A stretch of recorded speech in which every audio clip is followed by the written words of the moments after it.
Hello，大家好，歡迎收睇中山樓市頻道，我係村長。今期咧同大家更新下中山嘅樓市而家嘅情況咧。年初到而家為止，成個中山嘅網簽量已經超過5000套啦。咁成個市場咧都係比較好嘅，已經係有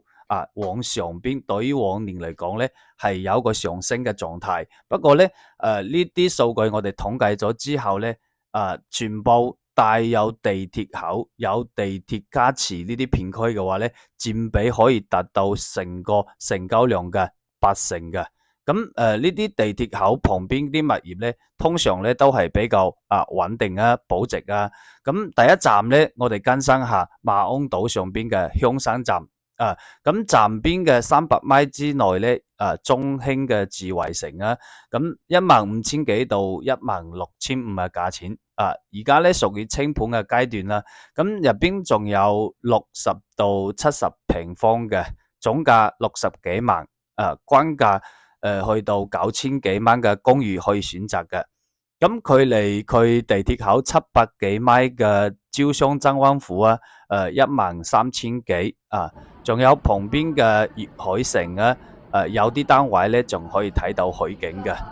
咁成個馬鞍島嚟講咧，大家都知道成個片區嘅話咧，而家通車交通各個方面都比較方便嘅，20分鐘左右咧就可以去到深圳啦。咁旁邊嘅中山港碼頭咧，去到香港咧都係45分鐘到啦。呢個碼頭對面嘅話咧係5月1號萬科下邊嘅一個商業水街咧，9.3萬平方嘅一個大型嘅商業街，就要5月1號要試業啦。咁所以咧，成個片區嚟講咧，係屬於一個配套嘅兌現嘅一個過程中啦。咁俾啲時間佢，成個馬鞍島係一定得嘅。下邊嘅第二個站點咧，就係我哋火炬開發區嘅太陽城旁邊呢個站啦。咁賣得最好嘅反而唔係太陽城旁邊啲物業賣得最好咧就係博愛路到東區旁邊嘅奧方天宇應用新天地呢兩個樓盤嘅咧品質都比較 OK 噶，咁佢交樓標準各個方面都非常唔錯嘅。全程咧呢條路可以貫穿成個中山，去到任何片區係全程冇紅綠燈嘅，非常之方便嘅。如果係響樓盤嘅直線距離去到馬鞍島嘅話咧，行翠亨快線全程都係冇紅綠燈嘅。大概嘅路程12分鐘啦，都可以到馬鞍島嘅中山港碼頭咁呢個片區嘅話咧，佢以前嘅價錢去到2萬幾嘅均價嘅。咁而家大家都知道以價換量而成交價錢降低，去換取呢個成交量，係目前新樓盤大家都係增量嘅一個過程咁佢嘅而家嘅均價去到11000幾度可以選擇到非常之唔錯嘅樓層。咁如果係細面積嗰啲10000蚊以內都可以攞得低入邊嘅一個戶型同埋佢嘅交付標準真係非常之好嘅一個品質樓盤嚟噶。咁佢又臨住東區呢個區域，可以話係用火炬嘅價錢咧就買到東區嘅配套啦。呢個樓盤嘅話，呢兩個樓盤去到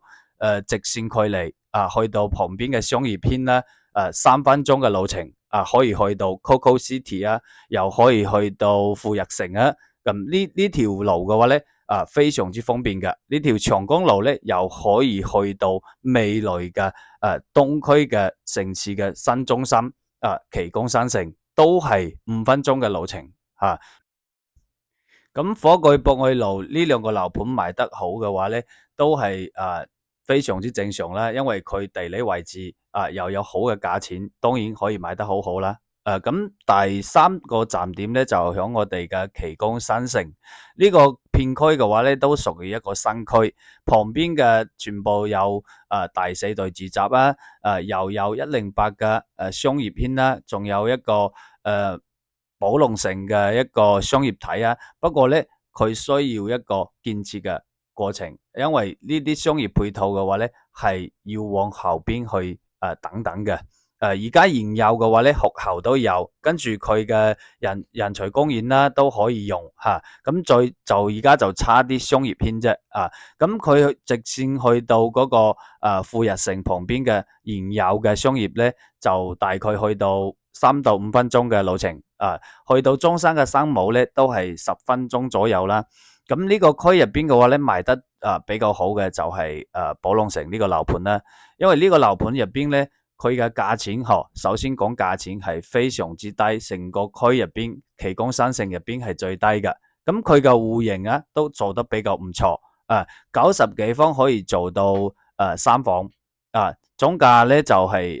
100萬之內啊，咁仲有120方咧，仲有139方嘅專梯專戶啊，10幾米大陽台可以選擇嘅，咁呢啲戶型咧放響成個奇宮新城入邊咧，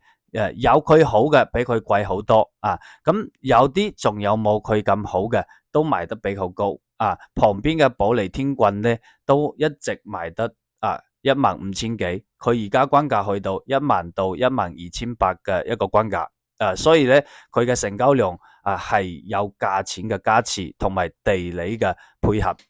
咁第4站咧就係我哋嘅老區石岐區啊，興中道旁邊教育廣場嗰度啊，而家新樓盤只有一個選擇啦，金鷹廣場係屬於一個清盤嘅階段。均價去到13000幾。如果對於成個區嘅配套齊全要求啊，或者係對於煙火氣